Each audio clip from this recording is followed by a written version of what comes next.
Greetings and happy Thanksgiving, deactivators. I wanted to shed light on something that I had actually, conceptualized and made note of, in my, most recent installment of the deactivation series. And it's in regards to quartal, or fourth-based chords, and quintal, or fifth-based chords. I played, as an example of the, quintal, basically what amounts to, an extended version of a major chord, with the major third, you know? There you go. And meanwhile, you could do similar with the chordal example I offered, and have that happen.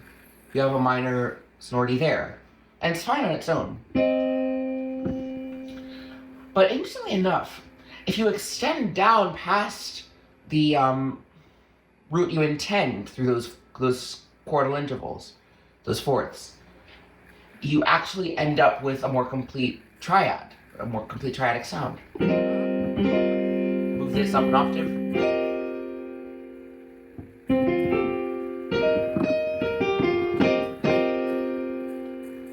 Even spread it even further, the G or fifth will move it higher. But the thing is, interestingly enough, the minor third that arises in this series of fourths is actually kind of a sweet spot, is it not? The thing with fourths, unlike fifths which illuminate the root, fourths cloud the root. They ambiguate. Fifths distinguish, fourths ambiguate. And in a way, better yet said, fifths validate or illuminate, we'll stick with that. Whereas fourths, they challenge, they contest the root. I played. To do that, I played the fifth at the end, because you need to resolve at some point.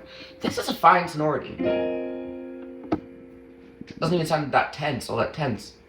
But it is a bit unclear on where it stands. Where it's supposed to go somewhere, but where? Until we've resolved it, we don't know. Could even be this. Add a fifth there.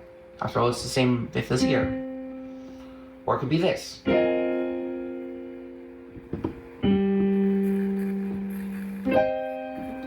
Add a fifth there.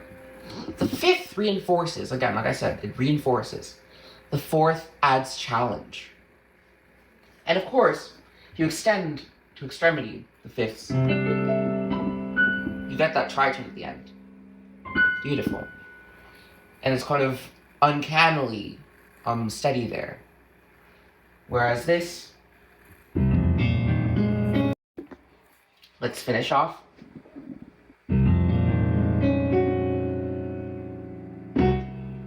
That's more diabolical sounding. Same interval, but different context.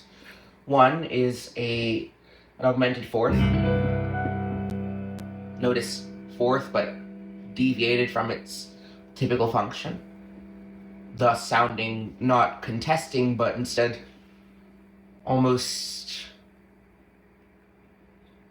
over bright. Anyway, ultra bright, we'll say. And then this one, diminished fifth, sounds diabolical. It's just like, it's the opposing force, you know, it's divisive, you know? And, interestingly enough with the fourths, if I place the same tower of fourths as I did earlier, you get a minor pentatonic scale. Same notes. Major of those first four, or fifths, first four fifths, it's a major pentatonic scale. Okay? If I go up one tier further for either of them, I end up with a leading tone.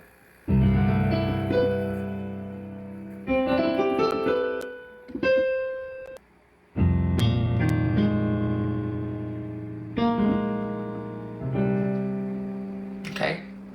That A flat, or flat 6, is just as much a leading tone downward to the tonic, which necessitates a fifth in order to, you know, found itself as does that leading tone, lower leading tone in the 5th series. Validate the root.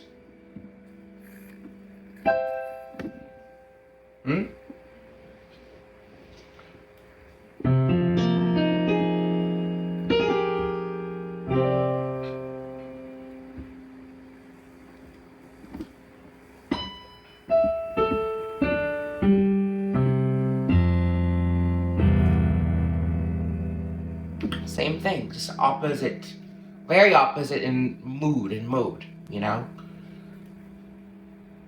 So, very interesting there. Any last words, Jillian? So in review, really, I mean, you can see how this minor 4th thing, which I feel like I've said to death, arises out of,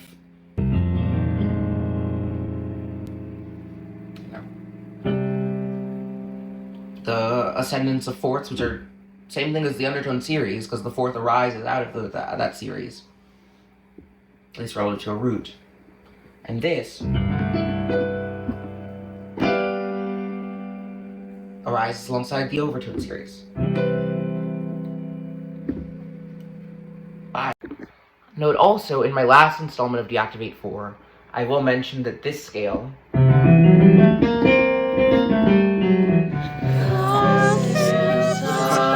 dominant 7th sonority without a 4th or subdominant to strictly lead toward, because this was out of the scale.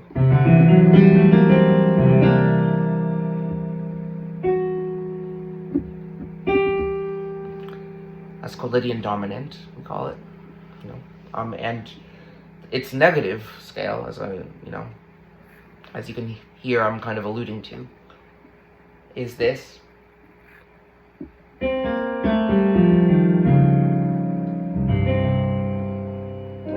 More obscure scale called Dorian flat 2, and that scale is quintessential to the undertone series, and I demonstrate those vocally actually across the 4 octaves, ascending for the overtones and descending for the undertones, and you'll hear it in the next installment. So, okay, postscript over. Notably, where Lydian dominant has no subdominant to lead toward, and so it can just rest on itself restlessly. Dorian flat 2 has no dominant to resolve to, because that dominant is diminished. It's kind of paradoxical in that way, because supposedly either of these chords can resolve well to anywhere a whole step down from it. But nah.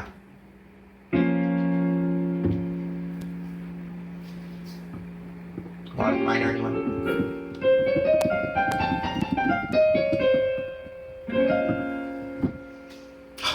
Go get some food. However that may. Melodic minor is the negative of melodic major, also is Aeolian dominant. Bye!